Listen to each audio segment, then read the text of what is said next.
Podemos ir? Então vamos lá. Boa noite a todos, sejam bem-vindos.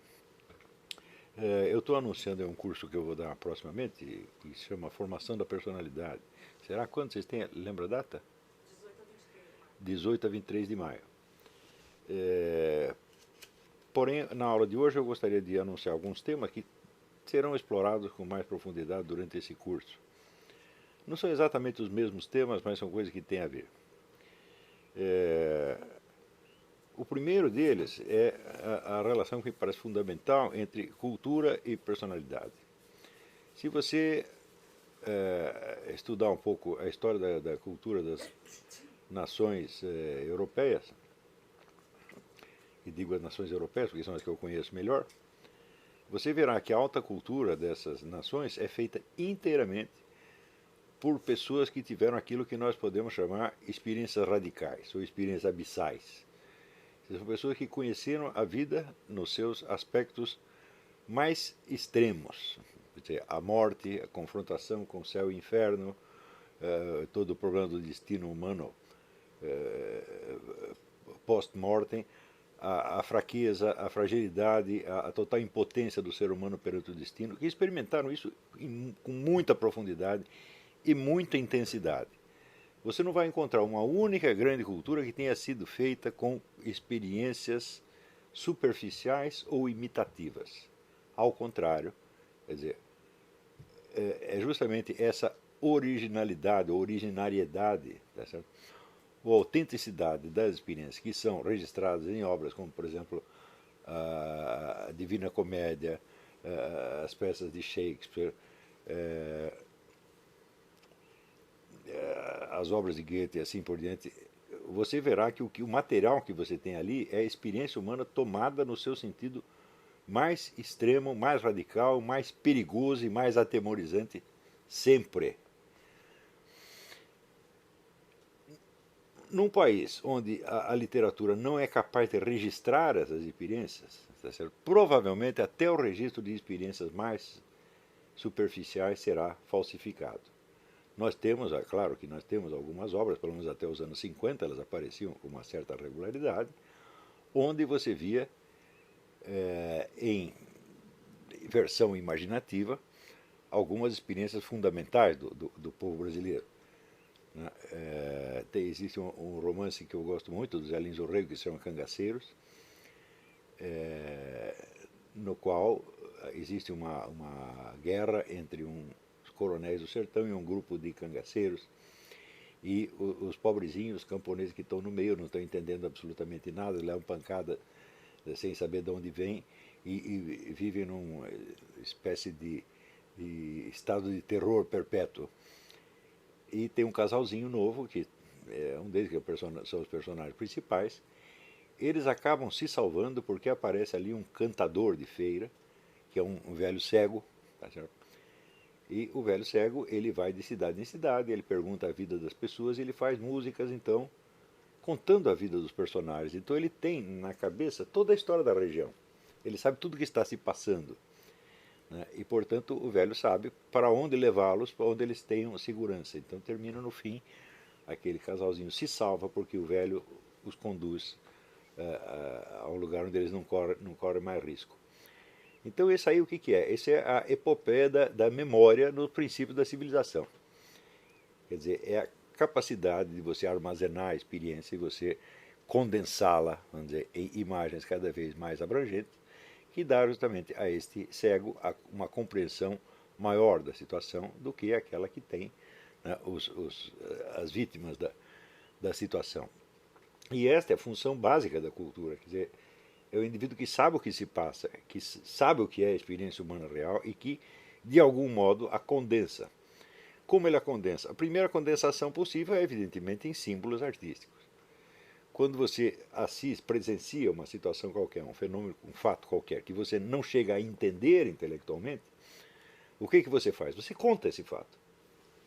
Você não precisa entender para contar, basta você registrá-lo e ser capaz de sintetizá-lo em imagens. Então você chega em casa e diz, olha, eu vi isto, mais isto, mais isto, mais isto, mais isto. Sem esta primeira síntese imaginativa, não há nenhum trabalho intelectual possível. O que significa que num país onde você não tem uma vasta literatura, as ciências sociais, as ciências políticas, as ciências humanas, é tudo palhaçada. Né? Por quê? Vão simplesmente usar conceitos científicos já prontos, estereotipados, de um lado, e a realidade bruta dos fatos do outro. Eles não têm aquela síntese intermediária, então não conseguem pensar simplesmente. Então o que você vai ver são só estereótipos onde não há um discernimento efetivo das situações. Ora, todos nós sabemos, e eu já tenho assinalado muitas vezes em artigos, em aulas, etc., que a literatura brasileira desapareceu. Agora nós vemos alguns sinais, sobretudo na poesia. Eu vou contar para vocês, eu não li ainda um único romance que preste. O pessoal vive me mandando romance, eu nem vou citar o nome, não tem nenhum que preste. Por quê? Os indivíduos não são capazes, não têm linguagem suficiente para registrar a sua experiência real, nem mesmo no seu aspecto mais superficial, que seria puramente sociológico.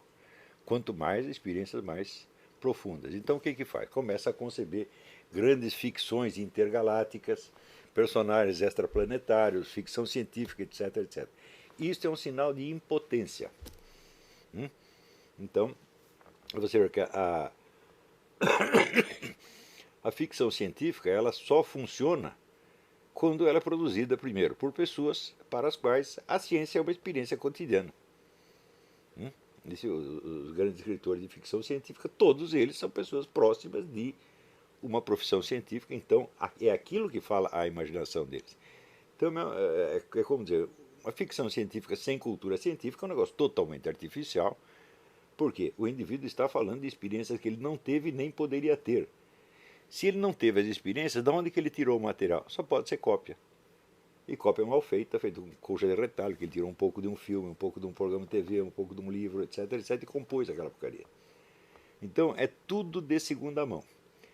Ora, a experiência poética propriamente dita, ela é mais elementar e ela não depende de uma experiência tão abrangente, depende apenas de uma experiência interior profunda.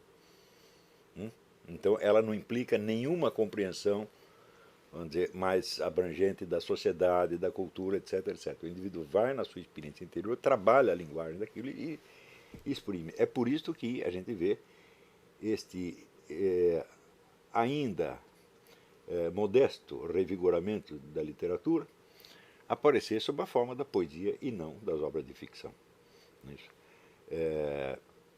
Nas obras de ficção, a única coisa notável que eu tenho lido, mas que eu já li há muitos anos atrás, são os contos do Yuri Vieira, que são contos humorísticos, absolutamente meio humorísticos, meio fantásticos, mas sempre centrados na experiência real brasileira, tá certo?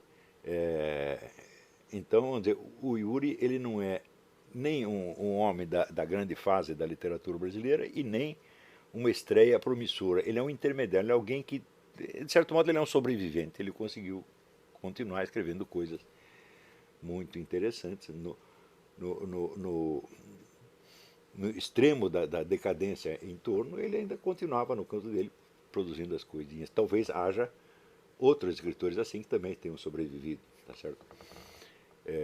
Mas nós não os conhecemos, eles não têm. Aliás, o Yuri, eu nem sei se ele tem algum livro publicado. Eu conheço os contos dele porque ele me enviava, tá certo? E eu sempre tenho um conto absolutamente maravilhoso que eu acho o Homem do Minhocão, que é um guerrilheiro que se esconde embaixo do minhocão durante 30 anos, pensando que ainda está sendo perseguido pela ditadura, o negócio já acabou há muito tempo. Se vocês querem saber, isso realmente aconteceu. Não nesses termos e não nos termos cômicos. Mas tem um conhecido meu que ficou escondido muito tempo depois de ter acabado a ditadura. Não foi no minhocão, mas aconteceu isso realmente. Né? E não era um caso para rir, absolutamente. Então, As Bacantes da Boca do Lixo é outro conto maravilhoso. Tem muita coisa boa. Mas é um caso isolado e completamente atípico. De modo geral, a literatura de ficção acabou. E os romances que tem me enviado são muito presunçosos e bobos, no fim das contas. Se você me enviou algum, é de você mesmo que eu estou falando. Não tem um que preste. Né? Mas na poesia nós temos, por exemplo, esse Érico Nogueira e o Adrilles Jorge. Eles têm produzido coisas de altíssima qualidade, altíssima mesmo. São poetas de verdade, eles não estão brincando. Né? E no caso do Érico Nogueira, ele tem um livro, um estudo sobre poesia grega, que mostra, vamos dizer, a profundidade do trabalho que é necessário para fazer um grande poeta. Porque um grande poeta não sai assim, sem mais nem menos. Você tem que trabalhar muito, você tem que conhecer a linguagem profundamente, e você tem que conhecer a tradição poética, que ele conhece perfeitamente. Né? O Adrilles, eu não sei qual é a medida da cultura literária dele, mas pela produção a gente vê que tem, que ele sabe o que está fazendo, ele sabe com quem ele está dialogando. Mas, quer dizer, como se faz um grande poeta? Se faz como se fez o Bruno Tolentino. O Bruno sabia de cor a poesia de uns 4 ou 5 países. Você falava de Baudelaire para ele, ele recitava 5 sonetos de Baudelaire. Falava do John Butler Yeats, ele William Butler Yeats, ele recitava também, e assim por diante. Né? Então, foi absorvendo a cultura poética que ele se transformou no que ele era. Então, fazer um grande poeta é um trabalho enorme. Tá certo? Então, mas nós já começamos a ver esses frutos. Para surgir um renascimento desse na literatura de ficção, é preciso algo mais. É preciso alguém que tenha todo esse treinamento, ou seja, que conheça, que tenha lido romances e contos de 1000 autores, sei lá, que absorva a técnica de cada um, o vocabulário de cada um, que conheça a língua portuguesa na sua funcionalidade. Quando eu conhecer a língua, significa o seguinte: um escritor ele tem que prestar atenção em cada palavra. Prestar atenção dela no sentido semântico, no sentido psicológico e no sentido de comunicação. Ele não souber pesar cada palavra, qual é o valor semântico dela, né? Como é que ela vai atingir o seu ouvinte, o leitor, ou seja, que impressão ela vai dar neste ambiente sociológico, no outro. Tudo isso tem que ser calculado, cada palavra. Mas eu recomendo muito o estudo das obras de Flaubert, das obras da vida de Flaubert, que foi o indivíduo que talvez no século XIX mais desenvolveu esta arte de pesar cada palavra antes de escrevê-la. Então, para surgir um renascimento na ficção, é preciso primeiro esse domínio técnico, domínio histórico e técnico da literatura. E domínio da linguagem neste sentido. O pessoal pensa em domínio da linguagem, só estudar gramática. Fala, mas estudar gramática é uma coisa que você tem que fazer aos 10 anos de idade, 10, 12 anos de idade. Quer dizer, quando chega aos 13, você tem que dominar a gramática. Entendeu? Ou seja, você tem que escrever sem erro. E escrever sem erro não fará de você um escritor. Fará de você um correspondente de uma empresa, vai fazer correspondência comercial, fará de você talvez até um jornalista, mas não fará de você um escritor. O escritor é o indivíduo para o qual, na linguagem, cada palavra tem uma função específica que vai para além do seu significado dicionarizado. Né? O escritor ele joga com nuances que não estão nem poderiam estar dicionarizadas, porque não há tempo, porque isso, vamos dizer, essas nuances variam conforme o meio, conforme a época, etc. etc. E além dessas duas condições, ele tem que ter uma outra. Ele tem que conhecer as pessoas das quais ele vai escrever, ou seja, ele tem que conhecer a sociedade onde ele está. E conhecê-la no seu sentido mais profundo. Não digo que o indivíduo tenha que ele pessoalmente passar por certas experiências radicais. Né? Por exemplo, digamos, a experiência de uma depressão profunda, a experiência de ter participado de uma guerrilha, a experiência de fazer parte de uma quadrilha de ladrões, tá certo? A experiência vamos dizer, da perdição, da anarquia sexual, das drogas, etc, etc. Às vezes, algumas pessoas têm que mergulhar profundamente nisto e ter também a experiência oposta, quer dizer, a experiência da devoção, da ascese, da santidade, etc, etc. Então, você tem que esticar desde o inferno até o céu. Né? No fim das contas, todo escritor de verdade ele faz o trajeto inteiro da Divina Comédia. E ler a Divina Comédia é fazer exatamente isso, é você ir desde o fundo do inferno até o último céu. Então, muitos escritores, eles passam por experiências radicais no sentido degradante, destrutivo, e às vezes não conseguem sair delas, mas conseguem pelo menos expressar verbalmente, o que já é uma vitória. Se o indivíduo conseguiu condensar a sua experiência num símbolo verbal, ele já não é escravo dela, de algum modo. Se viver mais um pouco, ele acaba se libertando pessoalmente. Mas se ele não conseguiu se libertar pessoalmente, pelo menos se liberta literariamente, o que já é, um passo. Né? Se ele conseguir descer imaginativamente, vale? Sim, também tem o caso do indivíduo que, por ter uma imaginação extraordinária, ele não precisa passar pessoalmente por experiência nenhuma, como o próprio Dante. Né? Dante, ele assinala que ele está ali no inferno como observador. Né? Ele não está sofrendo as penas do inferno, ele é levado pelo seu mestre, Virgílio, para olhar. Né? Olha o que está acontecendo lá. Quer dizer, a experiência do Dante é puramente visual, o que significa que ela foi vivida inteiramente em imaginação, sem a contrapartida muscular, epidérmica, etc, etc. Ou seja, sem o sofrimento. É um sofrimento intelectual, um sofrimento cognitivo imenso. Na verdade, se ele tivesse que passar por essa experiência fisicamente, ele não aguentaria, evidentemente. Então, vamos dizer, o poder da imaginação do Dante e a sua abertura aos extremos da experiência humana lhe permite vivenciar toda esta imensidão de sofrimento como um sofrimento cognitivo, como um sofrimento intelectual, sem ele ter que passar pessoalmente por isto. Mas nem todos somos Dante. Não é isto? Então, na maior parte dos casos,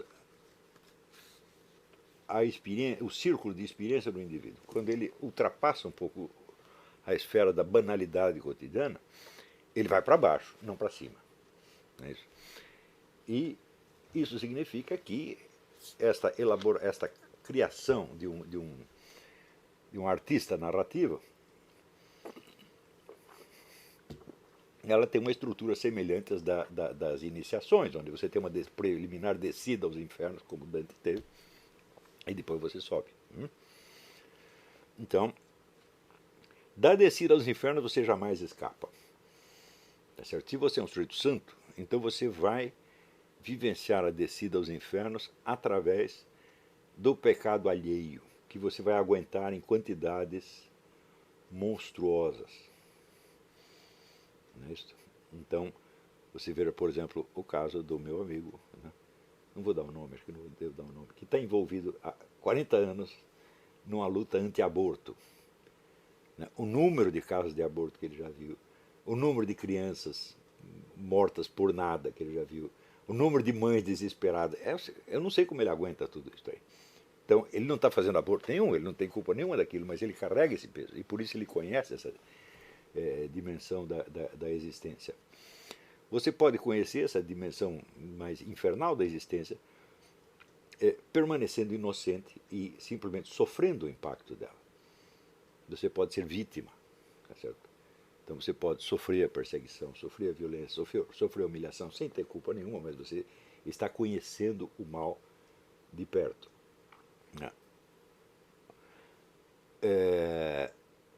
Agora, existem várias maneiras de você participar dessa experiência. Se você, ao se considerar uma vítima, você se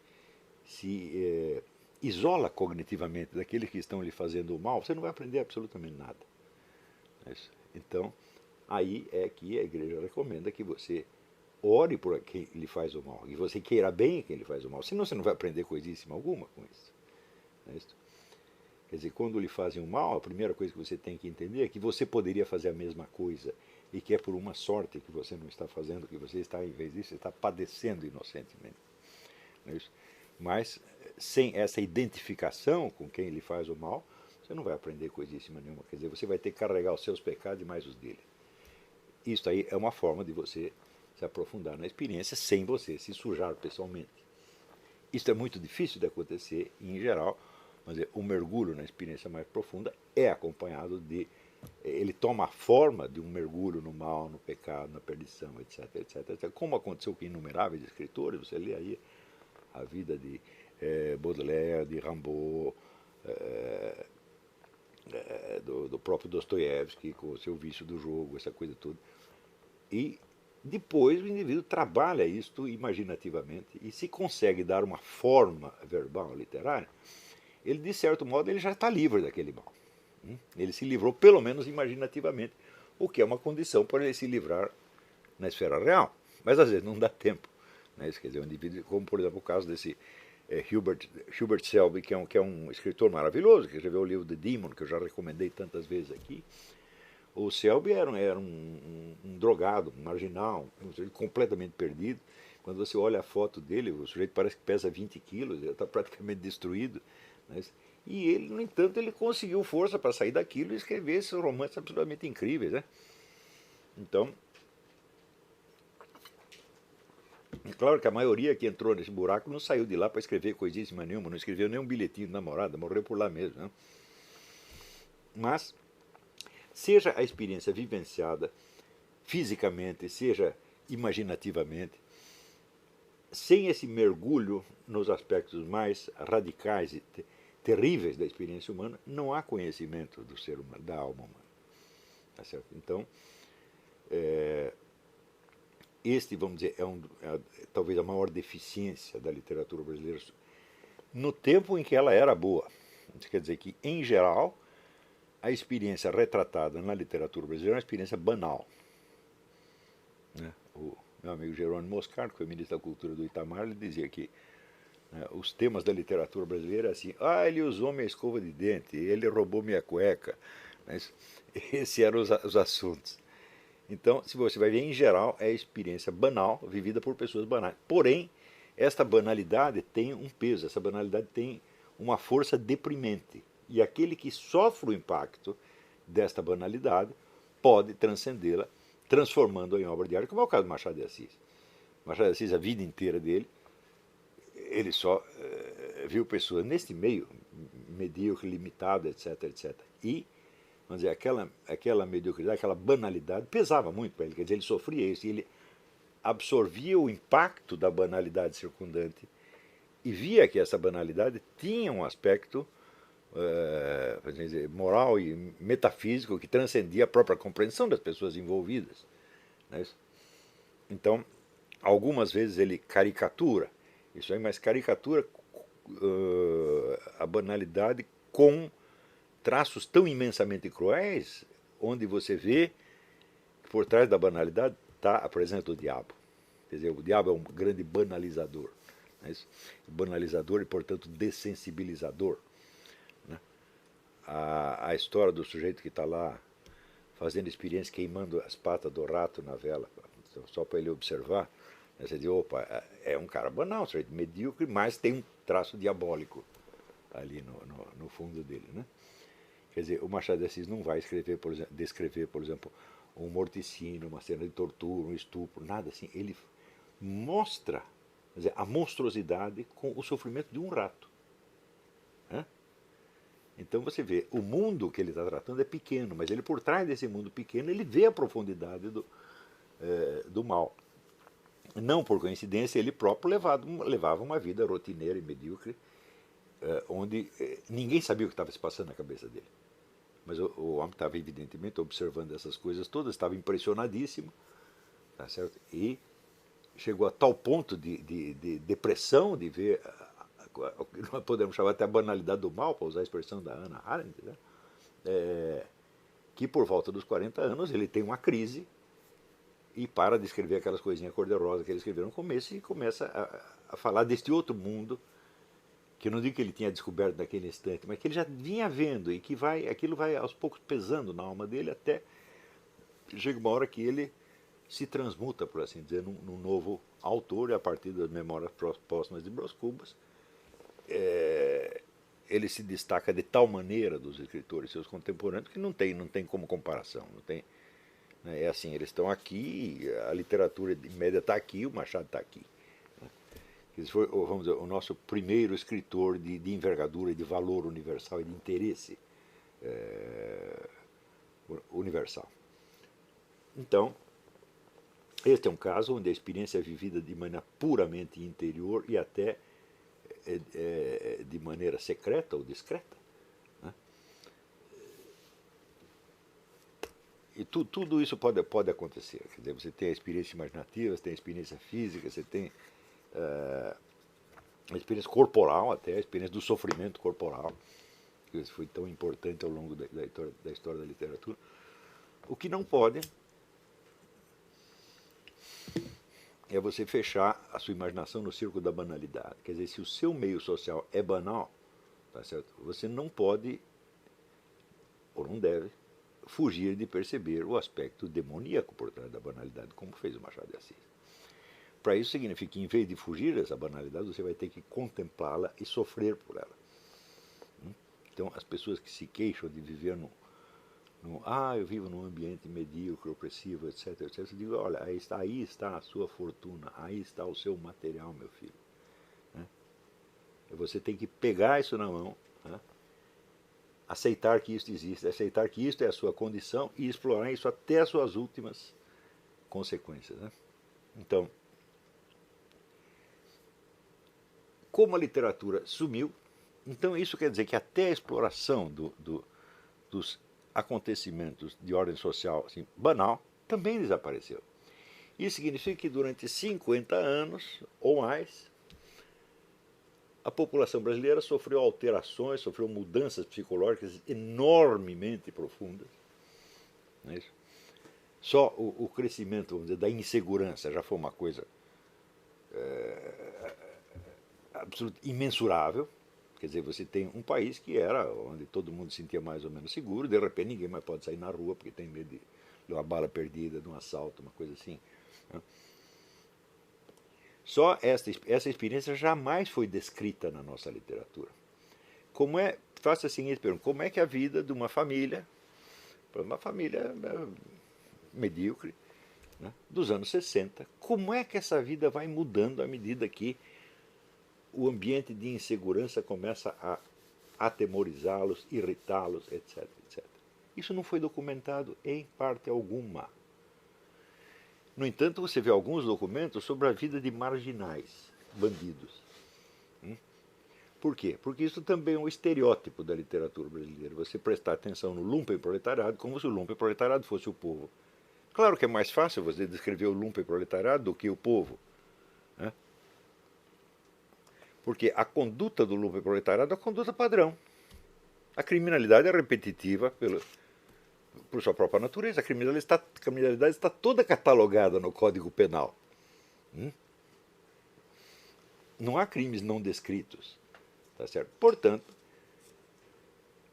na medida que você veja um escritor que nasce na classe média ou classe alta e que lança os seus olhos de preferência para o lumpenproletariado, para os bandidos, etc., etc., ele já está mostrando a sua total impotência de dizer alguma coisa sobre o seu ambiente real. Não é isso? E aqueles que conheceram efetivamente de perto o ambiente da criminalidade, a maior parte não tem ânimo para descrevê-lo.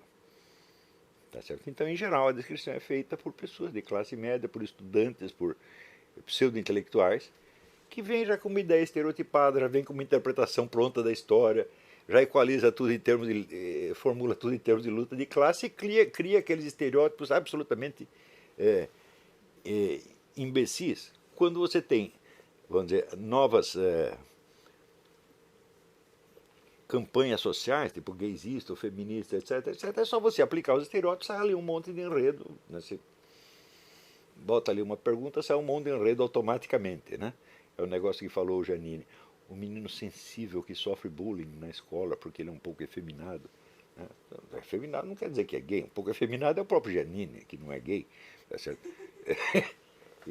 Porque ser efeminado é uma condição sine qua non para ser professor da USP. Você tem que dar uma. Você não precisa ser gay, mas uma desmanhecadinha, um falsete, tipo Fernando Henrique. Ah, isso é absoluto.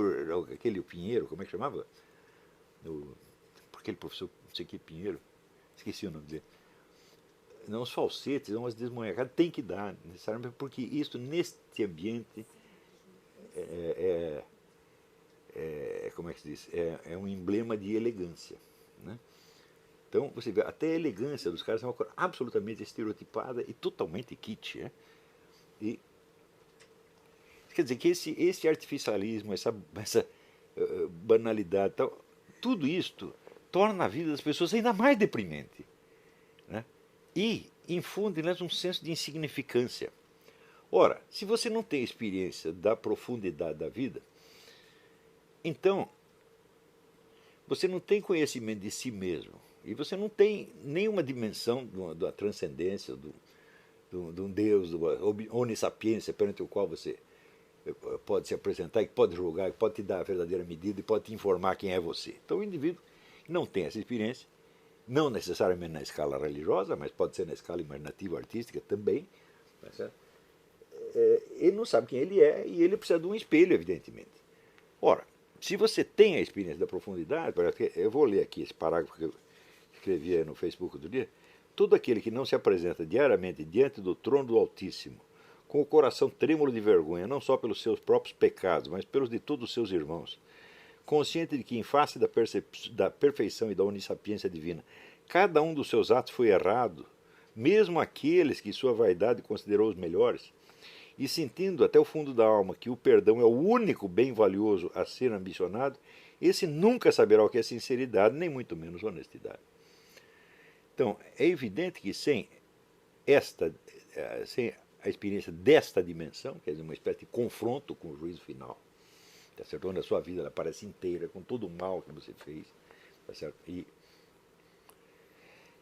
E com todo, vamos dizer, o afastamento, o abismo que você cavou entre a sua autoimagem idealizada e a sua realidade.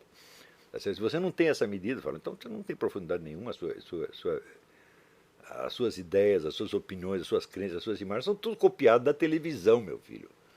Na melhor das hipóteses, está entendendo?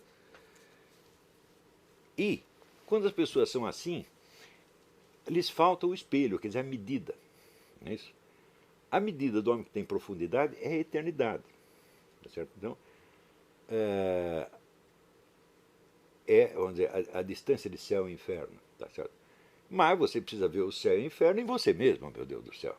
Não adianta você dizer, se você só tem a vivência disso sob o aspecto religioso, teológico, você tem uma noção de céu e de inferno. Isso quer dizer que você pode ter uma prática religiosa e não ter noção nenhuma, você não tem experiência nenhuma da coisa. Por quê? Porque você não permitiu que aquilo afetasse a sua imaginação.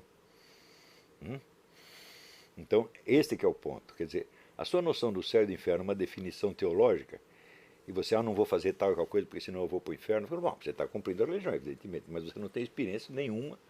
Quer dizer, a sua religiosidade é inteiramente superficial, e no fundo você não tem ideia do que você está falando. Tá certo? Para fins de salvação da sua alma, isso pode até funcionar, porque são essas pessoas que são chamadas, no vocabulário da mística cristã, essas são chamadas criancinhas. Então, o que é a criancinha? É o sujeito que está ali seguindo os mandamentos, seguindo o preceito, sem entender nada, sem ter uma vivência profunda, fala, bom, mas esse é o começo. Se você não tiver nem isso, então não vai ter coisa nenhuma.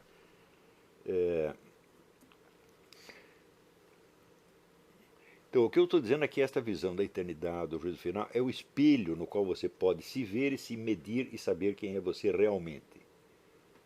Um dia você tem que fazer esta pergunta. Se você pergunta, quem sou eu realmente? Bom, você acha que você pode se descrever com 5 ou 6 traços de personalidade? Traços de personalidade são apenas hábitos que o distinguem de outras pessoas. Por exemplo, você é trabalhador, o sujeito é preguiçoso, tá certo? Você bebe, o outro não bebe, e assim por diante. Você é covarde, o outro é corajoso. Então, bom, são comparações que você faz na escala puramente humana e social. Isso nunca vai dizer quem é você mesmo. Né? Quando eu digo conhecer-se a si mesmo, é conhecer numa escala não comparativa, na comparação, vamos dizer, não com outras pessoas, mas com um espelho que lhe dá a medida absoluta, que lhe dá a verdade integral da sua vida. Isto é o que você fez. Né? Então, se você não tem isto, e não tem sequer ideia de que é necessário ter isto, você vai ter que procurar um outro espelho. E o outro espelho será o quê? A opinião das outras pessoas, ou um treco chamado opinião pública, e sobretudo a mídia. Então, quando você olha as classes falantes brasileiras, toda ela é composta de pessoas cuja unidade de medida é uma imagem na mídia. Elas se confrontam perante o que delas aparece na televisão, meu Deus do céu. E estas pessoas estão governando o país, essas pessoas são os formadores de opinião. Porque são pessoas de uma superficialidade deprimente e abjeta, pensando bem. E é claro que estas pessoas, quando leem grandes obras de literatura, elas permanecem absolutamente imunes àquilo que elas estão, porque elas não repetem a experiência imaginativa. Eu vi esse dia, até comentei no Facebook, né? Este livro maravilhoso do Leonardo Padura Fuentes, que é o romancista cubano, onde ele conta a história paralela de Leon Trotsky nos 10 anos finais da sua vida e de Ramon Mercader, que é o seu assassino. Então, enquanto ele está contando a história do Trotsky, ele conta de uma perspectiva trotskista, favorável ao Trotsky. Enquanto ele está contando do Ramon Mercader, ele adota uma perspectiva stalinista e fala do Ramon Mercader com toda a simpatia possível, até chegar no encontro final, né? E ele tem aqui um parágrafo que é o resumo da experiência dele. Está na página 538 da edição mexicana. Ele diz: lendo e escrevendo sobre como se havia pervertido a maior utopia que alguma vez os homens tiveram ao alcance das suas mãos, mergulhando nas catacumbas de uma história que mais parecia um castigo divino do que obra de homens ávidos de poder, ânsias de controle e pretensões de transcendência histórica, eu havia aprendido que a verdadeira grandeza humana está na prática da bondade sem condições, na capacidade de dar aos que nada têm, mas não dar o que nos sobra, mas dar uma parte do pouco que temos. Oh, meu Deus do céu! Quer dizer, o indivíduo mergulha de cabeça no comunismo, porque ele também participou disto, né? E após 40 anos de vivência disso, e ele daí meditando sobre a vida dele, a vida do Trotsky, a vida do Ramon Mercader, ele diz: tudo isto é vazio em comparação com a simples caridade pessoal, direta. Tive uma vida inteira para descobrir isso aqui. Quanto este indivíduo precisou se desmascarar a si mesmo, destruir as suas ilusões, para chegar a descobrir esta verdade fundamental que é a base de toda a civilização nossa. Então, bom, isso é uma experiência humana real, o indivíduo pagou essa experiência. Isso não é uma opinião que ele tem. Isso é o que ele realmente é. Ele era primeiro um comunista, depois um comunista desiludido, depois um comunista revoltado, depois no fim ele descobre que, peraí, para justificar a sua vida você não precisa mudar o mundo. Ao contrário, mudar o mundo é esta pretensão de transcendência histórica, é esta avidez de poder. Quer dizer, o que você tem de fazer é praticar a caridade dividindo o pouco que você tem. Não o que sobra. E muito menos o dos outros. Tá certo? Então, vamos dizer, este é o sentido do livro inteiro. Quer dizer, é tanto sofrimento, tanta miséria, tanta mentira, tanta falsidade, tanto cinismo diabólico, mas tem uma coisa que sobra, né? É a mão estendida. E vamos dizer, essa é a lição mais velha, essa é a lição do Cristo, e, de novo. Né? Então,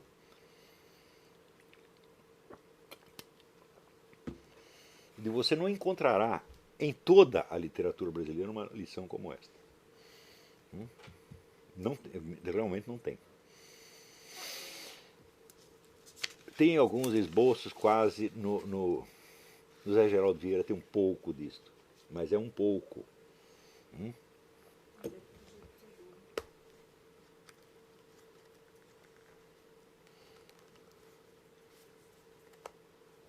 Então,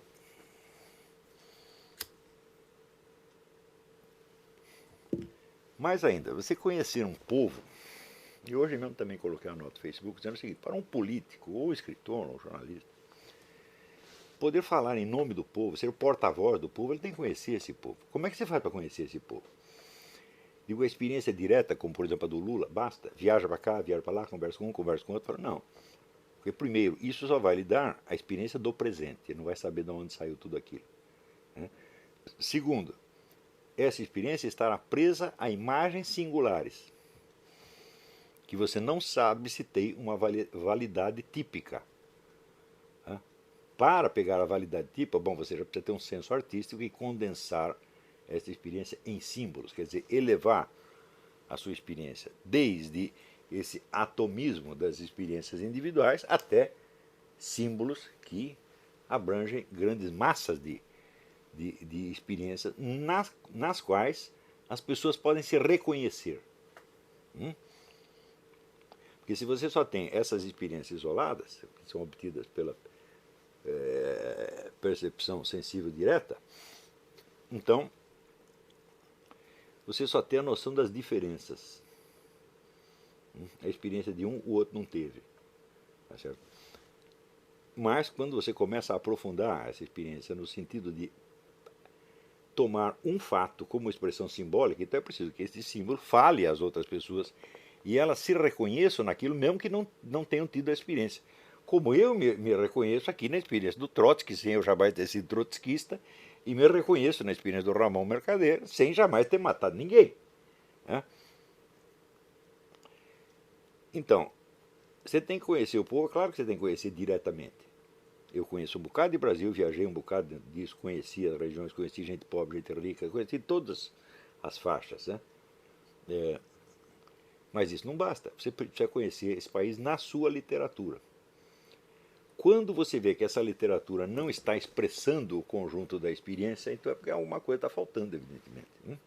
Então o que você faz? Você vai ter que apelar à literatura estrangeira e procurar análogos.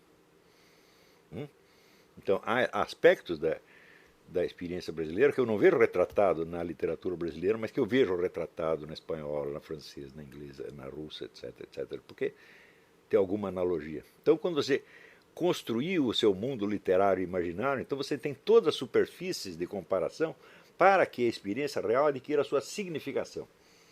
Então, conhecer primeiro o povo diretamente, segundo na sua literatura. Terceiro, conhecê-lo na sua história, na sua formação, meu Deus do céu, no seu passado. E, sobretudo, na ligação do passado com o presente. Mas esta ligação não pode ser feita se você não tem as duas dimensões anteriores. Eu conheço muita gente que estudou um bocado de história do Brasil e não entende nada do Brasil. Por quê? Não tem a formação literária e não tem a vivência direta. Né? Pessoas que passaram a vida ali no CRUSP, tá certo? E estudando só as matérias do curso de História, né? Então elas podem te falar sobre a invasão holandesa, sobre a Guerra do Paraguai, etc, etc. Mas não ter a menor noção de como isto foi formando a situação atual, a não ser na visão estereotipada. Por exemplo, você pode ter a história como luta de classes. Eu digo, a luta de classes vem prontinha, meu filho. Né? Você pegar, por exemplo, a obra inteira do Nelson Werneck Sodré, é apenas isso, quer dizer, a transposição do esquema marxista, pronto, ele preenche com meia dúzia de fatos, esquece ou ignora os fatos que não batem com aquilo e pronto, está feito o problema. Né? Tem aí esse sujeito, esse Muniz Bandeira, não é isso? Muniz Bandeira, toda a obra dele, o que é? É propaganda soviética e pronto, acabou, nada mais do que isso, quer dizer, você não tem a experiência real ali. Não é isso? Tanto, veja, quando eu citei o Muniz Bandeira, eu já assinalei isso aí, por exemplo, que há 50 anos o pessoal diz, o golpe de 64 foi preparado pela CIA. Eu digo, bom, esta é uma noção estereotipada que você pegou. Quer dizer, você vê, por exemplo, que o governo americano não estava gostando muito do que o governo João Goulart fazia, e daí você conclui que você cola uma coisa com a outra através da imaginação. Então eu digo, bom, mas vamos aos fatos concretos. Então você me deu o nome de um agente da CIA que estivesse lotado no Brasil na época. Esse nome há 50 anos até hoje não apareceu, não tinha nenhum. Então, quer dizer, está faltando o elo concreto. Mas o indivíduo pode viver dessas mitologias o resto da sua vida. Né? Eu li aquele livro Em Guarda contra o Perigo Vermelho, do sujeito chamado Rodrigo, não sei o que, Pato. Né? Pato com 2 T's. E Pato com um T só é o leitor. Né? Onde ele descreve, né, o discurso anticomunista como se fosse um produto inteiramente da imaginação da burguesia. Só que naquele período estudado, né, a União Soviética tomou posse de metade da Europa, ocupou a Ásia, ocupou a África, estava ocupando todo o continente e falou, bom, e tudo isso aqui, todo o discurso anticomunista era apenas uma coisa que se passava na cabeça dos anticomunistas. Né? Ele não estava falando de nenhum fenômeno real, quer dizer, não há correspondência real dos fatos. Então ele descreve só o lado subjetivo, como se fosse um fenômeno de certas classes sociais ou grupos que imaginavam que certas coisas estavam acontecendo. Né? E o sujeito faz com isso uma tese de doutoramento, meu Deus do céu. Eu digo, bom, mas peraí, você não pode descrever um fenômeno de tipo ideológico, por assim dizer, um discurso ideológico, sem você reportar o que está efetivamente acontecendo. Né? Por exemplo, lendo esse livro aqui, esse livro do Leonardo Padura, é altamente documentado. Ele já estudou a história durante 40, 30, levou 30 anos para fazer esse livro. Estudou muita história, está tudo bem documentado. Tem pedaços que ele inventa, mas a maior parte, por exemplo, tudo que se refere ao Trotsky é tudo real. Né? Então, você vê ali a campanha mundial que o governo soviético fazia contra o Trotsky, era todinha inventada. Porque você tem os documentos da história do próprio Trotsky, você sabe que o Trotsky não fez nada daquilo.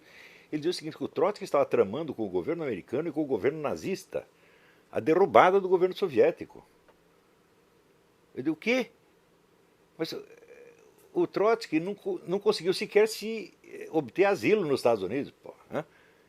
Não teve nenhum contato com a autoridade americana, zero. E com as autoridades nazistas nem falar. Então como é que ele pode ter tramado? Só se for por telepatia.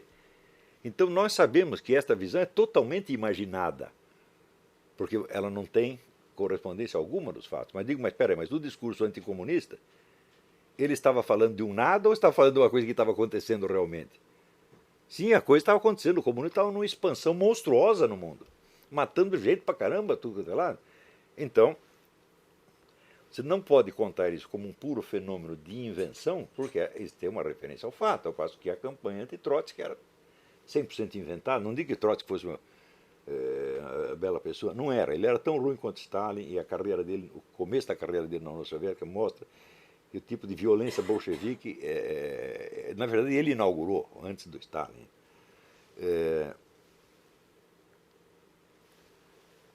Mas nós sabemos que tudo que o governo soviético inventou contra ele era tudo falso. Tudo falso. Por exemplo, quando ele estava exilado no México, ele não podia sair de casa. E cada pessoa que entrava era anotada pela polícia mexicana. Tinha 10 policiais mexicanos em torno da casa dele, em parte para protegê-lo, em parte para espioná-lo e anotar quem entrava e quem saía. Portanto, você sabe, todo mundo que entrou e saiu, né, todo mundo que falou por telefone, tudo. E nada ali dá o menor sinal de que ele pudesse estar conspirando com qualquer governo estrangeiro. Ao contrário, todos os países onde ele foi exilado, tudo que os países queriam era vê-lo pelas costas o mais rápido possível. Aceitavam o cara, você está entendendo? Assim, só para não passar vergonha, para não dizer que recusamos direito de asilo, mas não vou ficar empurrando o cara para ele ir embora o mais cedo possível. Isso aconteceu na Noruega, na França, na Turquia, no México, todo lugar que ele foi. Então, quer dizer, o prestígio dele com as autoridades de qualquer governo do mundo era zero. Zero. Mas quando você vê a versão soviética, ele era um todo-poderoso chefe de uma conspiração mundial que estava lá boicotando a Revolução Soviética, tramando para envenenar em massa cidadãos soviéticos. Veja você, foi acusado disto. E, sobretudo, para matar o próprio Stalin. Quando ele, você vê aqui claramente, ele sabia que ele ia ser morto. Até eu tenho a impressão que me sobra é que ele deixou o Ramon Mercader matá-lo. Ele sempre dizia, não, os caras vão me matar, eles vão me matar, eles vão me matar. E eu acho que ele tinha cansado de fugir do assassino virtual e ele se deixou. Você imagina, o Mercader era um cara desconhecido, ele deixa o cara entrar na casa dele e fica de costas para o cara. É muita moleza. Eu acho que o Trotsky sabia, esse sujeito vai me matar, eu já estou cansado disso, vamos embora. Né? Então, vamos dizer, a comparação entre a impotência total do Trotsky nos últimos anos e a onipotência que o governo soviético lhe atribui é tão grande que você entende que esse é mesmo um discurso totalmente imaginado. Mas você não pode dizer o mesmo do discurso anticomunista, que na verdade abrangia muito menos do que os soviéticos estavam efetivamente fazendo. Às vezes até esse discurso era ingênuo. Tá, Então, por causa de os camaradas que são as classes falantes, que são os formadores de opinião, que são os gurus da nação brasileira, serem todos pessoas monstruosamente superficiais, cujo padrão de medida está na mídia. Veja, o que é jornalista? O jornalista é um coitado, do infeliz, você está entendendo? Mal preparado, inculto, revoltadinho. E você vê então os políticos, ministros, escritores, estão tudo dependendo da opinião desta gente e fazendo tudo para posar, para fazer bonito na frente destes coitados. Bom, então, é claro que essa é uma experiência da vida francamente miserável, miserável.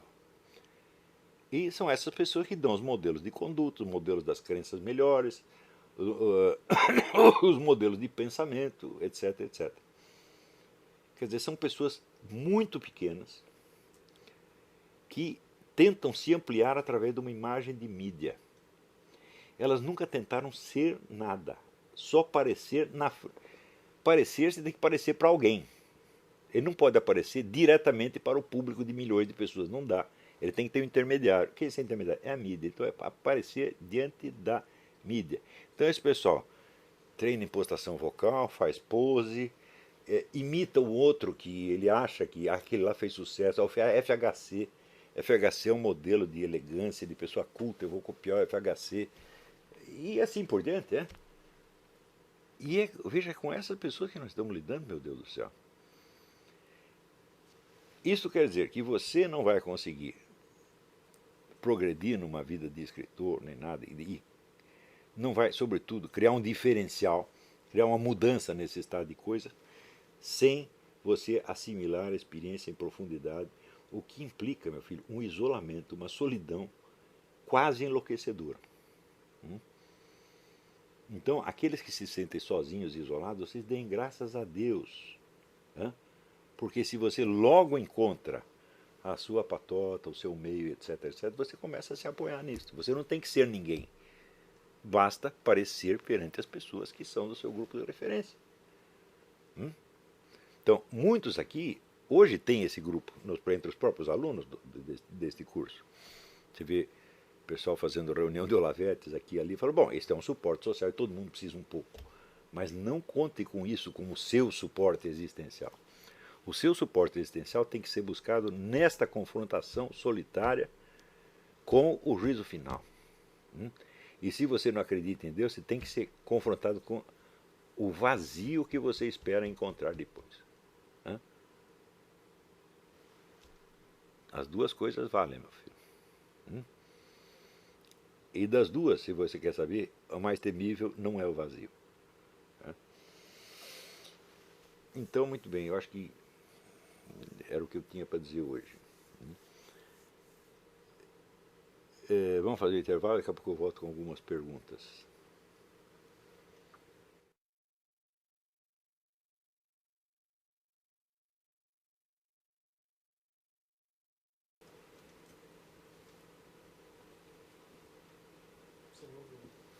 Ouvindo? Meu chat não está rolando aqui, tá? Ah, sim, tá. Bom, então vamos lá. Aqui uma primeira pergunta, se o comportamento dos políticos brasileiros, que se baseia somente em estereótipos da mídia jornalista, seria somente psicopático, além disso, só um jogo de cena premeditado para conduzir as massas histéricas. Bem, na imaginação deles, né,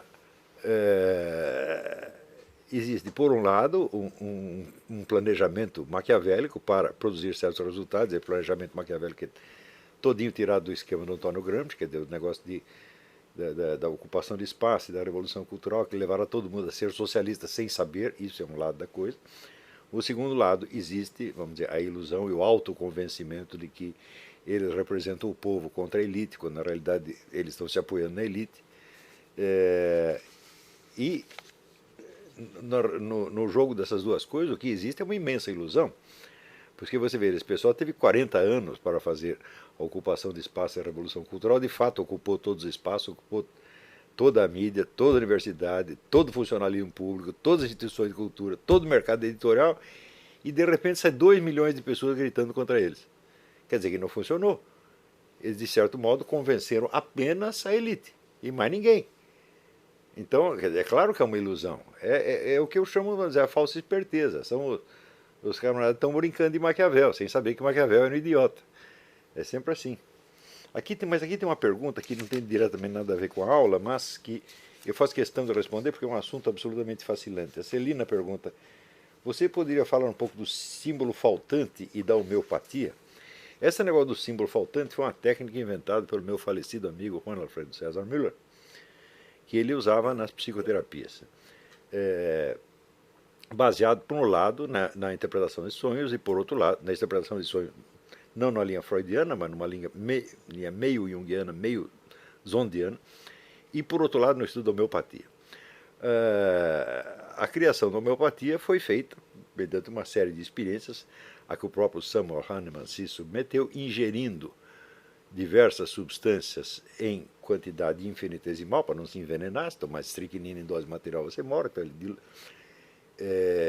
diluía, depois diluía de novo, até a coisa ficar abaixo do número de Avogadro, onde, portanto, não tinha mais aquela atuação física brutal, por assim dizer. E observar em si mesmo os sintomas. Sintomas que, no caso, por ser a dose infinitesimal, apareciam também em intensidade reduzida, mas ainda assim observáveis. Dessa série de experiências originou todo um gênero literário que se chama matéria médica. A matéria médica é a lista de inumeráveis substâncias de origem animal, vegetal e mineral, e dos seus efeitos fisiológicos e psicológicos quando ingeridos, seja materialmente, seja em dose infinitesimal.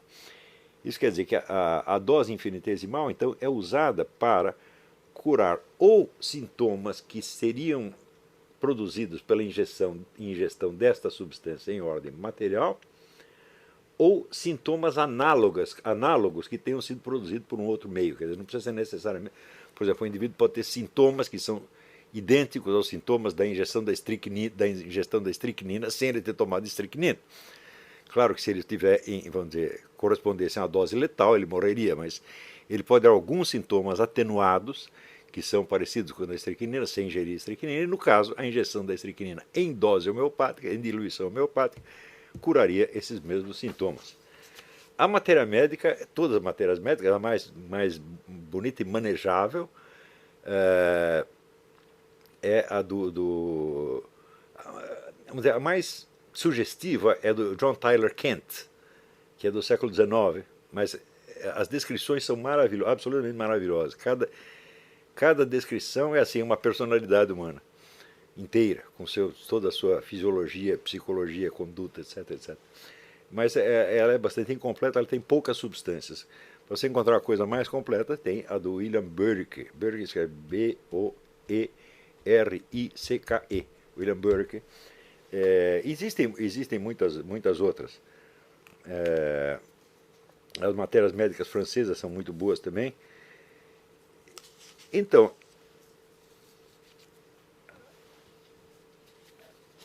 tudo isto mostra assim que a ingestão de certas substâncias em diluição homeopática produz certo tipo de fantasia psicológica, certas imagens de sonho que vão aparecer.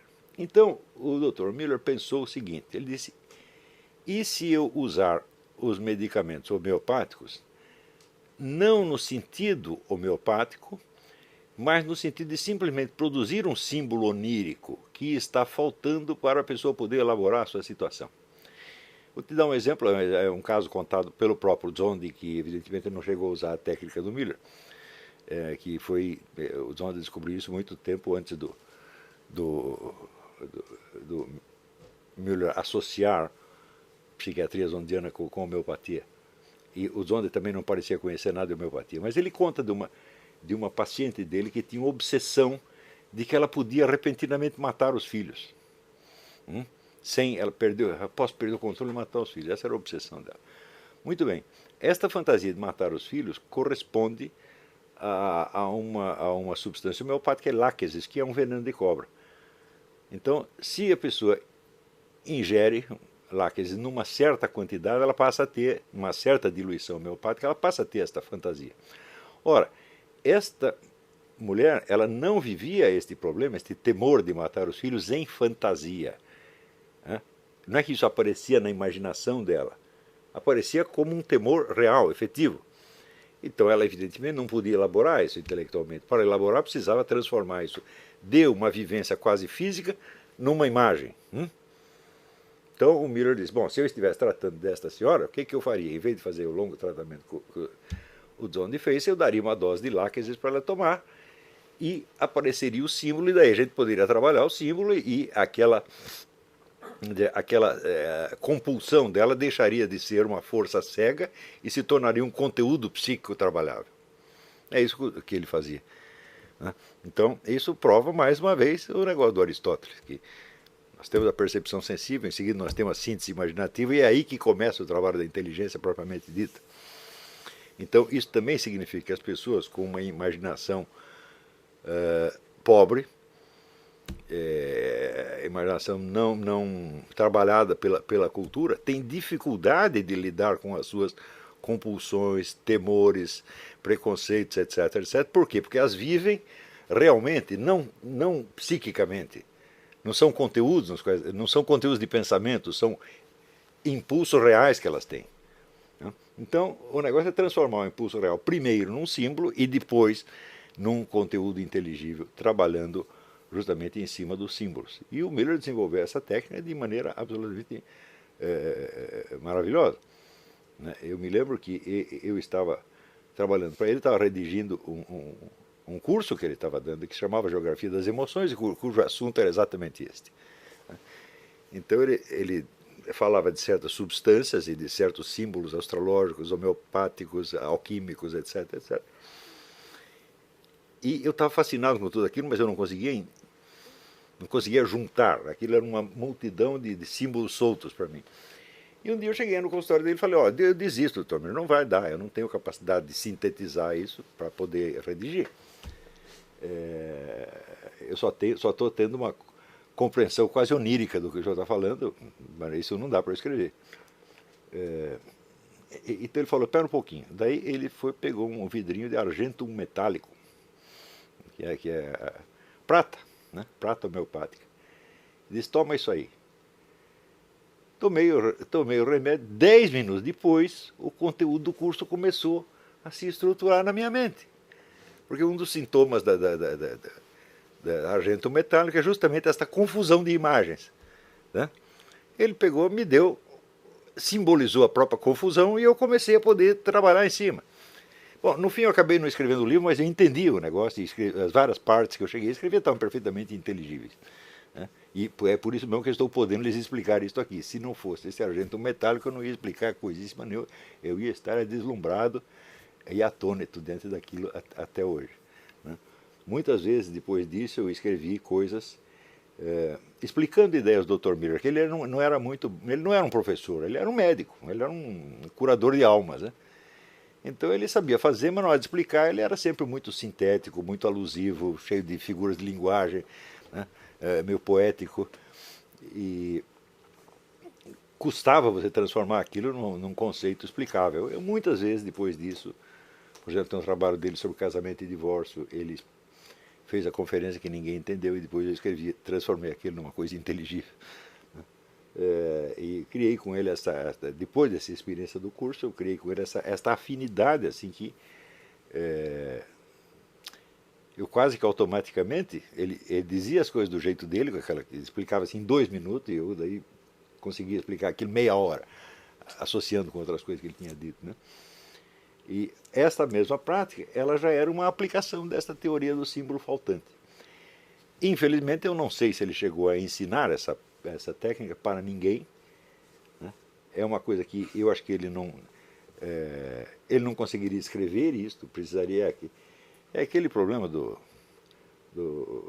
Theodore Porter, o equipamento que você não consegue reduzir a um manual de instruções. Você precisa ir lá e ver o técnico mexendo e fazendo, para daí você aprender a fazer igual. E eu não sei se entre o pessoal que circulava ali, estudantes e médicos que circulavam ali, havia algum com talento suficiente para aprender esta coisa. Eu tinha talento suficiente para compreender, mas não para fazer, tá certo? Eu jamais seria um psicoterapeuta na minha vida. Infelizmente também eu nunca tive tempo e nem força, vamos dizer, se eu fosse redigir essa coisa toda, eu levaria 3 ou 4 anos de trabalho só nisso, e não ia dar. Então ainda estamos esperando que apareça alguém capaz de aprofundar isso aí e trabalhar neste negócio. Deu para entender aqui? Espero que tenha dado. Né? Vamos ver. Aqui o Marcelo Udo me pede que eu dê uma aula sobre Leibniz. Olha, minha ideia é dar um curso sobre Leibniz. A minha admiração por Leibniz é ilimitada, mas acontece o seguinte, a obra de Leibniz é mais ilimitada ainda, você está entendendo? Você lê, o negócio não acaba. Sem contar que tem uma parte matemática que é excepcionalmente técnica, ultrapassa a minha capacidade, né? E eu tenho que sempre pedir para alguém me ajudar. Então eu não me considero ainda suficientemente seguro do que eu entendo da filosofia de Leibniz para poder dar esse curso, mas que é um plano que eu tenho. Né? E eu acho que no curso de História, Ciência e Filosofia existe um capítulo sobre Leibniz, salvo engano. Eu sei que eu dei este capítulo, não sei se ele está na versão da Realizações, eu não sei porque eu dei esse curso, acho que 3 vezes. Eu dei um na Casa de Cultura Lauro Alvim, no Rio de Janeiro, eu dei um em São Paulo e dei um no Paraná, e foi muito mais completo. Né? E que foi gravado, mas nunca foi publicado. Então, pelo menos no curso do Paraná, eu tenho certeza que eu dei 1 ou 2 aulas sobre Leibniz. Podemos procurar isso e ver se achamos. Né? Se bem que isso foi quase 20 anos atrás e eu creio que eu aprendi alguma coisa sobre Leibniz depois. Muito bem, vamos a outra pergunta aqui. Célio Domingues. O senhor citou a passagem que Jesus disse que, pois não existe nada escondido que não venha a ser revelado, ou oculto que não venha a ser conhecido. Em outro momento, na parábola do semeador, o mestre diz, a vós vos é dado conhecer os mistérios do reino de Deus, mas aos outros só por parábolas, para que vendo não vejam e ouvindo não entendam. Isso está em Lucas capítulo 8, versículo 10. Ele diz, como sintetizar essas duas aparentes contradições? Não há contradição alguma. Se ele disse não há nada que está oculto que não venha a ser revelado, ele não disse quando. Isso quer dizer que tudo isso que for ouvido em parábolas será compreendido integralmente por algum indivíduo, pelo menos após a morte. Agora, neste momento aqui, eu estou dizendo a coisa, uns estão entendendo, outros não estão entendendo coisa nenhuma. Mas mesmo esses que estão entendendo, ainda tem uma compreensão deficiente porque ela é baseada apenas na fé. O que é a fé? A antevisão das coisas ainda não vistas. Isso quer dizer que depois de um certo ponto, provavelmente após a morte, eles verão integralmente. E se vissem em vida, aconteceria com eles aquilo que aconteceu com São Tomás. Falou, eu vi tanta coisa, descobri tanta coisa que agora eu não sei explicar mais. Não consigo explicar, mas não há tempo de... Né? Você vê, essas grandes intuições estruturais que constelam dentro de você um mundo inteiro, elas são instantâneas, você pode ter um segundo. Mas nesse 1 segundo, o conteúdo ali levaria talvez anos para você explicar. E aliás, isso aqui é outra...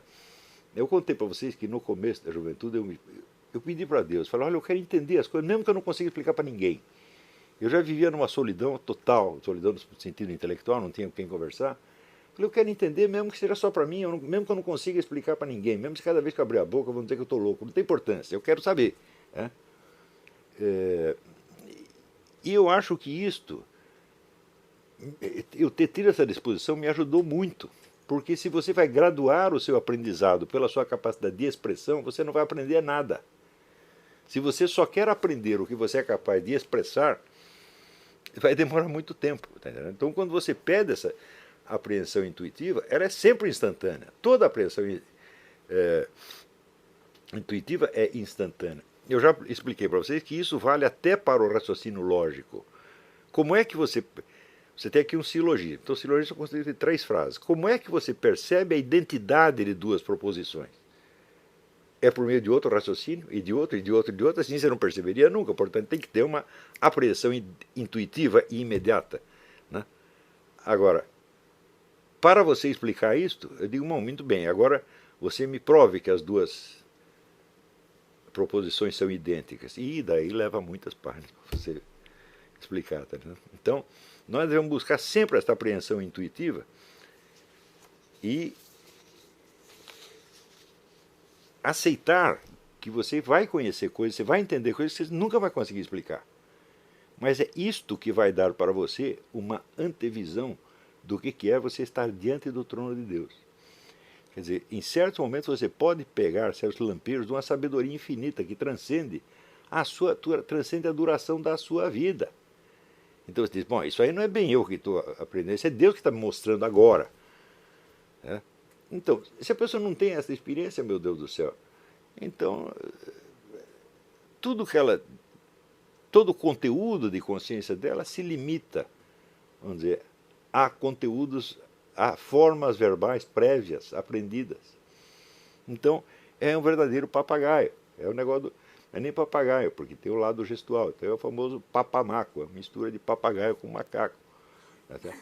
E é dessas pessoas nós estamos ouvindo papamacos o tempo todo. Pessoas que não têm absolutamente nada para dizer, porque não tem essa profundidade de experiência.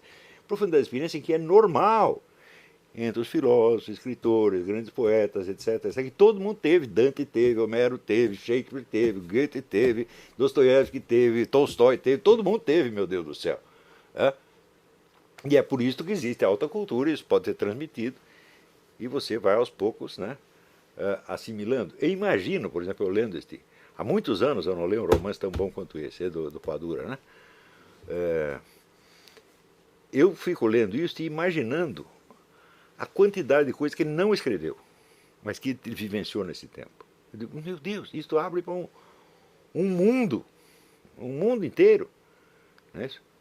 De experiências interiores e exteriores. Né? Do mesmo modo. Deve ser incrível, porque você vê uma grandeza nos personagens reais que ele descreve aí, mas é uma grandeza que levou para o mal. Sim, a grandeza sinistra tanto do Trotsky quanto do Mercader são uma coisa arrepiante. Porque você vê que são pessoas cujo destino está selado, elas vão ir até o fundo do mal e vão mesmo. Entendeu? E você pode ficar naquele desespero de querer salvar os caras, como no romance do Shelby, do Hubert Shelby, o The Demon. Você vê aquela obsessão demoníaca crescendo e crescendo e crescendo, e você gosta do personagem, você quer tirar ele desse buraco e não consegue. Ele vai até o fim. Né? Então, isto vamos dizer, é próprio da natureza, em parte da natureza da tragédia. Tá certo? Só que na tragédia é essencial que o personagem não tenha culpa. Quando ele tem culpa, então já não é bem a tragédia, é um drama. Tá certo? E é a característica, a definição de romance dado por Georg Lukács. Note bem, eu escrevi tudo, o marxismo inteiro só produziu um grande filósofo, que é o Georg Lukács, que às vezes é bem maior do que Marx. Né? Mas ao mesmo tempo era um trapaceiro, um vigarista de marca, um psicopata, sem dúvida. Mas o Georg Lukács definiu o gênero romance como uma revolta contra um mundo degradado, tal como ela é vivenciada por um personagem também degradado. Quer dizer, um indivíduo que, de certo modo, está lutando contra o mal, mas ele também está afetado pelo mal. É o mal contra o mal, sempre. Porque se houver o bem, você vai sair, então, do gênero romanesco dramático, você vai entrar numa epopeia, num outro gênero qualquer, né, onde você pode descrever. Na epopeia cabe um herói santo, né, mas no gênero romance não cabe. Tá certo? Então, um romance com um herói santo eu só conheço um, que é o Diário de um Pároco da Aldeia, do Jorge Bernanos, que foi aquilo é um tour de force, uma coisa quase impossível de fazer, e ele fez, de algum modo. Né?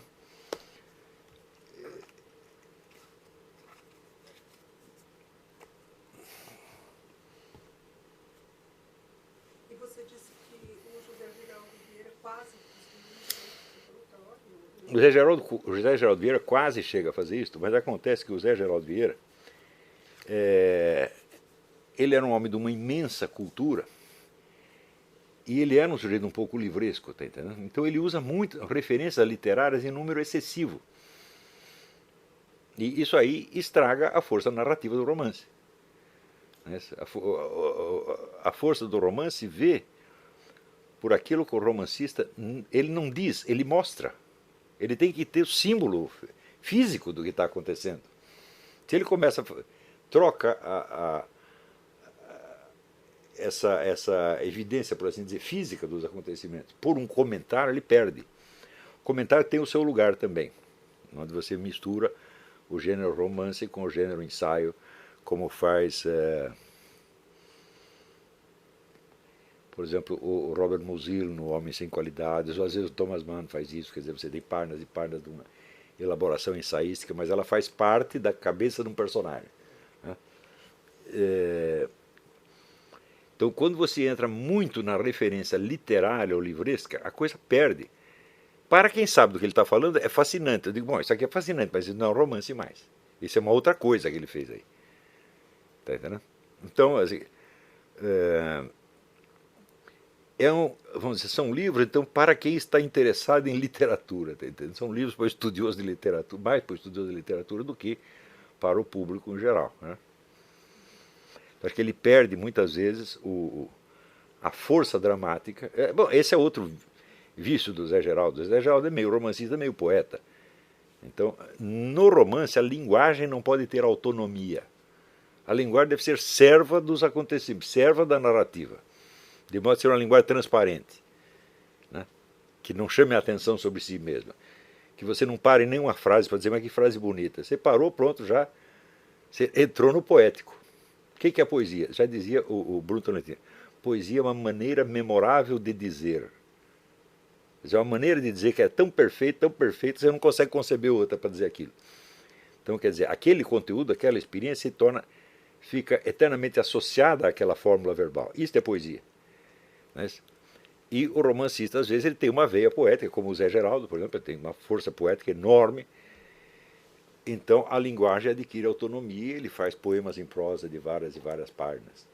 Como faz também, por exemplo, o James Joyce no Ulisses, 40 páginas finais do Ulisses são um poema em prosa sobre um delírio que a mulher está tendo. Né? Ficcionalmente, o conteúdo tem 3 linhas, mas a autonomia de voo da linguagem preenche 40 páginas. Então, isso não é romance mais. Você diz, o James Joyce é um grande escritor, mas não é um grande romancista de jeito nenhum. Né? Assim como João Guimarães Rosa é um grande escritor, mas não é um grande romancista de maneira alguma, porque a linguagem dele é totalmente independente, é praticamente só linguagem. Né? Você, em nenhum momento, você se esquece da linguagem para prestar atenção nos acontecimentos. Como acontece, por exemplo, quando você lê o Graciliano Ramos, não é isso? Quando você lê o Hemingway, quando você lê o Leonardo Padura. A linguagem do Leonardo Padura é tão simples, que dá a impressão que não está sendo narrado, dá a impressão que está acontecendo. Não é isso? Então, isso é a suprema arte do romancista. Stendhal é assim. Não é isso? O Alexandre Dumas é assim. Alessandro Manzoni é assim. Tá certo? Então, esses são romancistas por sangue, os outros são meio romancista, meio poeta. Não é isso? Ou às vezes é meio romancista, meio ensaísta, como Thomas Mann. Meio romancista, meio filósofo. Né? Então essas misturas, existem muitas misturas de gêneros possíveis. Mas, curioso, isso aí eu expliquei no meu livro sobre os gêneros. Quando você mistura vários gêneros, dá para você se separar que pedaço pertence a um e que pedaço pertence a outro. Não existe mistura, mas não fusão. Existe uma superposição, por assim dizer. Então é como assim, várias regras de jogo. Você tem o jogo, por exemplo, jogo de canastra ou buraco, e você tem as regras do pôquer. Né? Eu digo, bom, você pode jogar os dois, mas você não tem jeito de você misturar as regras. Né? Bom, então é isso. Eu acho que hoje vamos parar por aqui. Existem muitas coisas que eu gostaria de dizer sobre a atual situação brasileira, mas eu vou contar uma coisa para você. Eu estou cansado disto, porque é burrice demais, é teimosia demais. E, sobretudo, para cima de mim, é cobrança demais. É gente o tempo todo fazendo pergunta. Eu quero um hangout, eu quero uma entrevista, eu quero isso, eu quero aquilo. Então, os caras querem me gastar nisso para eu não conseguir mais dar aula, não conseguir terminar meus livros, ficar só... Os caras estão querendo me reduzir a cabo eleitoral. Isso não vai dar, pô. Isso é uma esculhambação. Eu tenho uma coisa mais importante para fazer. Eu acho que uma aula que eu dou para vocês aqui vale mais do que todos os palpites que eu possa dar sobre política nacional. Isso aqui é para o futuro, isso aqui é para formar pessoas. Não é isso? E, às vezes, o palpite, a opinião política é apenas para tentar contrabalançar uma situação que já está mal parada, ou para ajudar um sujeito que a gente nem sabe se está bem intencionado ou mal intencionado. Como é que eu vou saber isso à distância? Eu faço assim, eu não pertenço a nenhum dos movimentos que montaram os protestos, não pertenço a nenhum, não acompanho as atividades internas de nenhum, não sei o que estão discutindo, eu só vejo o produto final e eu ajudo a todos, sem querer prejulgá-los, né? Às vezes tive uma má ou boa impressão e me enganei, vou corrigir. Isso tudo dá muito trabalho, né? E eu acho que o que eu já disse a esse respeito é mais do que suficiente. Quem quiser um guiamento, você lê meus artigos, lê essas coisinhas do Facebook, eu acho que eu já falei tudo que tinha que falar. E eu acho que tem gente já capacitada para analisar a situação ali e entender, não precisa rolar. Tá? Eu estou velho, gente, eu estou com 68 anos, eu preciso terminar esses livros, caramba. E está dando um trabalho miserável e preciso continuar esse curso. Então, não vou tomar essa decisão ainda, mas logo, em breve, eu vou soltar o seguinte aviso. Eu só falo com aluno meu. Não adianta dizer, olha, eu sou do movimento não sei o quê, eu sou da Veja, eu sou do New York Times, eu não falo com ninguém. Só falo com os meus alunos. Se você quer falar comigo, tu se inscreva no curso, faz o tempo do curso, depois eu falo com você. Então, vocês, meus alunos, vocês são a minha vida, vocês são a realização da minha vocação e eu estou enormemente satisfeito com os resultados que eu estou vendo. São poucos ainda, mas eles são fortes, são reais e são fortes. Né? Isso aqui, tem muita gente promissora nesse curso e eu não creio que estão prontos ainda tem muito o que fazer. E quando você vai ficando velho, você vai ficando cada vez com mais pressa. Tá certo? Então eu tenho que intensificar isso de qualquer maneira. A maneira de intensificar é, evidentemente, eu pegar esses cursos que eu já dei e lhes dar uma forma mais definitiva, por escrito, para que as pessoas possam se reportar a isso e que eu possa também, no escrito, corrigir imprecisões que a fala oral improvisada sempre tem necessariamente. Não é isso? Então, nós estamos aqui trabalhando para um Brasil que um dia vai existir. Se esse Brasil vai ser politicamente melhor ou pior, eu não sei. Mas eu sei, por exemplo, lendo aqui Leonardo Padura e lendo outros, né, escritores cubanos, dos quais uns foram para o exílio e outros ficaram lá aguentando o tranco, como é o caso dele, eu vejo que no pior regime político da América Latina, a grande literatura nunca acabou. Apesar de todas as pressões que havia para mediocrizar todo mundo, e aqui ele conta a sua própria experiência nisso aí, né, quer dizer, o regime fazia tudo para transformar todo mundo como é que diz, em propagandista do governo, e escrever só besteirinha, só superficialidade, havia realmente essa pressão. Ele conta que ele durante anos perdeu o embalo de escrever por causa disso, depois recuperou, mas você vê que os cubanos continuaram produzindo. A literatura cubana, ela dignifica o povo cubano acima de tudo quanto a gente possa imaginar, porque é um povinho deste tamanho, com um regime miserável, sem ter o que comer, tá entendendo? E, no entanto, eles lá produzindo coisas importantes, né, o tempo todo. Ao passo que no Brasil, que nunca chegou a esse nível de miséria, certo?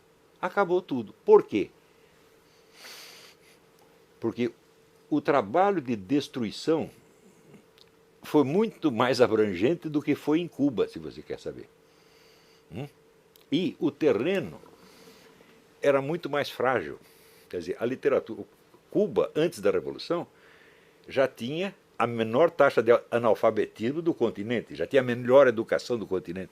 Outro dia tem um comunista se gabando, o Banco Mundial diz que Cuba tem a melhor educação do continente. Eu falei, sempre teve, pô, no tempo do Batista já tinha.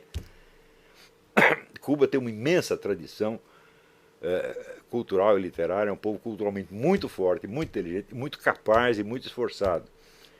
E o Brasil não, é um país que a população está espalhada num território imenso, tem dificuldade de comunicação, não fala com outras, as pessoas se sentem tudo coitadinho. Entendeu? Então, no Brasil, a tal da Revolução Cultural teve um efeito devastador. Eu não sei se em Cuba, eu acho que em Cuba eles nunca adotaram o tal do socioconstrutivismo. Continuaram alfabetizando as pessoas como sempre alfabetizaram. Agora, o socioconstrutivismo impede que você aprenda corretamente a gramática, às vezes pelo resto da sua vida. Você nunca mais consegue corrigir. O professor Pierluigi Piazzi, recém-falecido, ao qual aqui presta minha homenagem, ele insistia isso. Ele diz, você aprende o treco de maneira errada, quando é pequenininho, e aquilo como você aprendeu na primeira infância, segunda infância, está impregnado muito profundo na sua mente. Então, para você corrigir mais tarde, é muito mais difícil do que você aprender o certo logo direto. Isso é coisa óbvia, é? Então, eu vejo muitos dos meus alunos que são pessoas inteligentes, talentosas, eles escrevem errado ainda. Não é errado no sentido literário, é errado no sentido gramatical. É? Tem dificuldade com a gramática. Então, eu digo, ok, você vai lá, faz o curso do Carlos Ladalin, que ele vai tentar reciclar você. Mas é mais fácil você educar uma criança pequena do que você reciclar um adulto, nesse tipo de habilidades. A capacidade de aprendizado linguístico diminui formidavelmente porque existe, no aprendizado das línguas, um suporte muscular. Eu estou aqui nos Estados Unidos há 10 anos, eu consigo escrever em inglês correto, mas quando eu falo, eu ouço a minha pronúncia, eu quase vomito. Entendeu? Eu digo, não sei como os caras acreditam que isso é inglês. Né? Eu não acreditaria se estivesse ouvindo. Né? O inglês com a mais pura pronúncia de Trinidad e Tobago.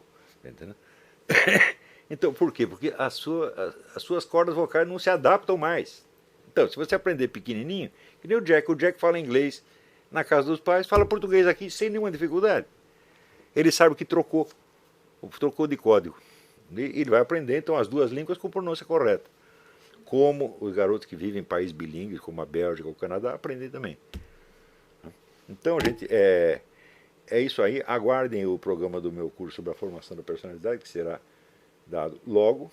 E eu talvez faça uma gravação, um desses últimos hangouts que vai ter. Eu vou fazer um hangout com o Alan dos Santos, depois talvez um outro com a Denise Abreu e outro com o Lobão, e vou encerrar. Mas, ó, quem colocou, colocou, quem não colocou, não coloca mais.